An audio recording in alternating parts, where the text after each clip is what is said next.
Don't y'all dare use the excuse of COVID again. You heard what I said, y'all. Oh, let's get into it. So, this beautiful girl is Kyneddi Miller. This comes as a subscriber request. So, here it is. Wow, y'all. COVID, I know, it was a lot. I myself ended up quitting teaching and actually homeschooling virtual my kids, but it was only for that year of uncertainty. They went back when everybody else went back, when majority of kids went back, because I didn't believe in isolating them. I did not believe in isolating them, like I said before. Y'all, let me stop lying. Fuck, they was getting on my nerves, and I was like, y'all going back to a school. We had our hand sanitizer. My kids take bath every night. So, I mean, y'all got this. And vitamin C, we got this. And I had to go back to work. We're going to end on that note. Back to Kyneddi Miller, y'all. It's a lot.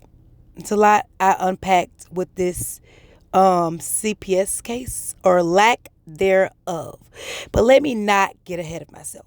So, Kyneddi Miller, I guess you would call it Dirty Blonde.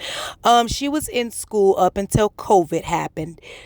Because, of course, they were scared. This. Okay, fine, no problem. Homeschool your child. Except they never filled out the paperwork to actually officially homeschool her. Let's just stop right there. Because, truancy will call you right now. If they know for a fact. Yeah, I said fact. If they knew for a fact that your child ain't coming to school 25 minutes late tomorrow. Like, come on now.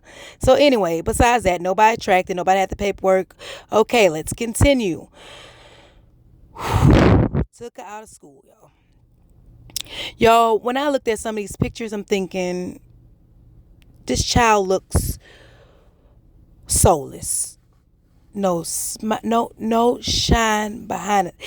Yo, this story really tore me up, and I'm so sorry that y'all feel like I'm just rambling, but 14-year-old girl. They called 911 to say the girl was in cardiac arrest. Ambulance came to find her in the bathroom. A skeleton, skin and bones, y'all. 14 years old, skin and bones. And you want to know what the MF said?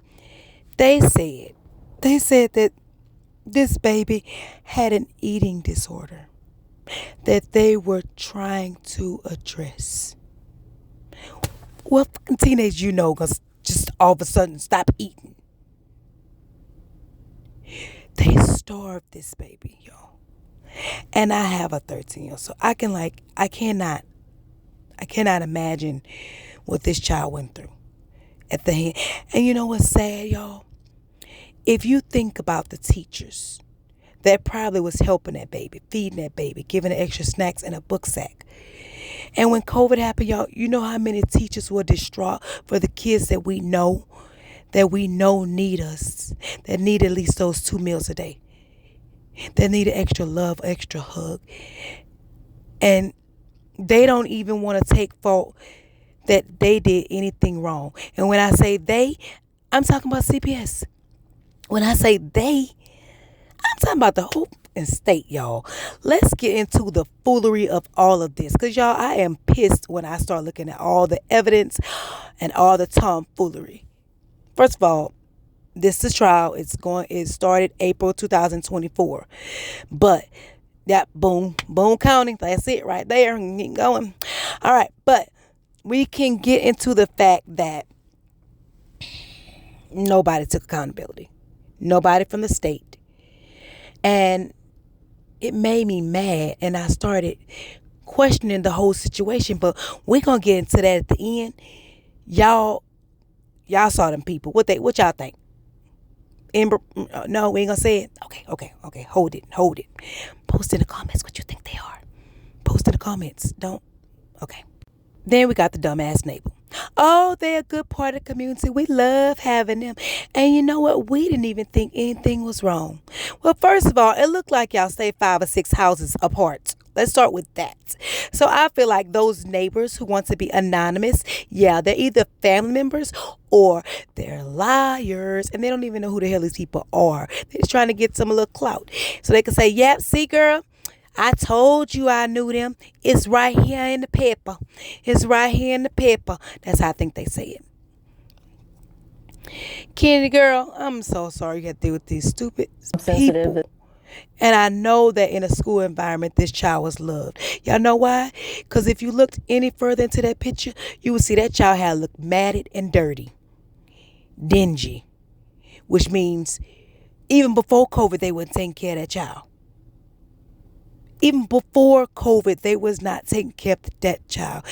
The school, the teachers, the cafeteria workers were taking care of that child and making sure she eat. But y'all low down, ugly, mush face asses.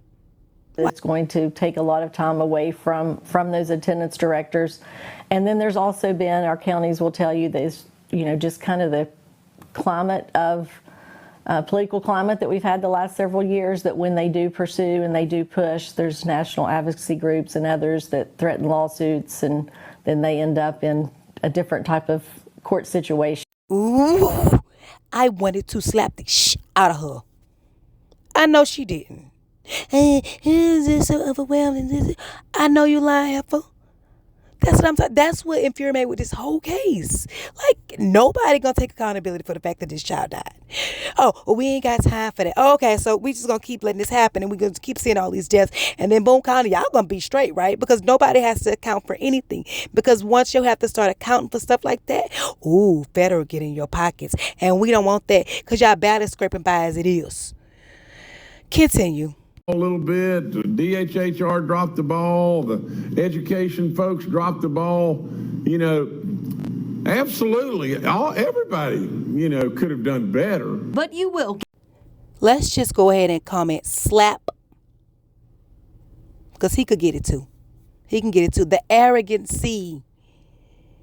Pointing the finger at somebody else and then pointing the finger back at that other person, and you just sitting there. Well, what's the point of making you the leader, sir? What is the point of making you the leader? All of y'all failed that girl.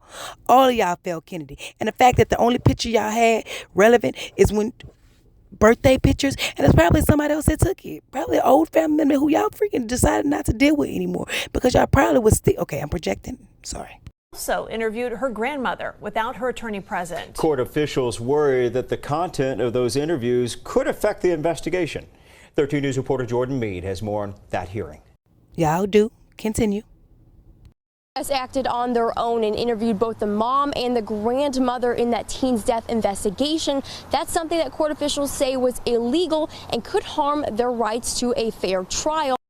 Y'all, if y'all think this damn background is too bright, please let me know, y'all, because it's hurt my eyes to look at it. If y'all enjoyed this type of comment, if y'all got some more cases to give me, drop them down below. As you see, I am taking requests, y'all. I did not know about this, y'all. And I feel bad that I didn't know about this case. But one thing I want to do was I want to give Kyneddi, I'm sorry, y'all. It's really crazy for me to say this, but I wanted to give Kyneddi a happy birthday. Because this baby, she had no birthday besides maybe her teacher giving her a birthday hat or a birthday pencil and her friends telling her happy birthday as a class. She didn't get those experiences, y'all. So please, y'all, if y'all could comment down below, happy birthday, Kyneddi. Happy birthday, Kyneddi. It's K-Y-N-E-D-D-I. We're not going to spell it how we want to, y'all. We're going to show respect and spell it how it's supposed to be spelled. Although her crackhead been. Whew. I'm not giving them the shine. I promise I'm not. If y'all like these type of cases and y'all love getting the real and talking about it with me like nobody else, go ahead and subscribe. Y'all lurking. Subscribe.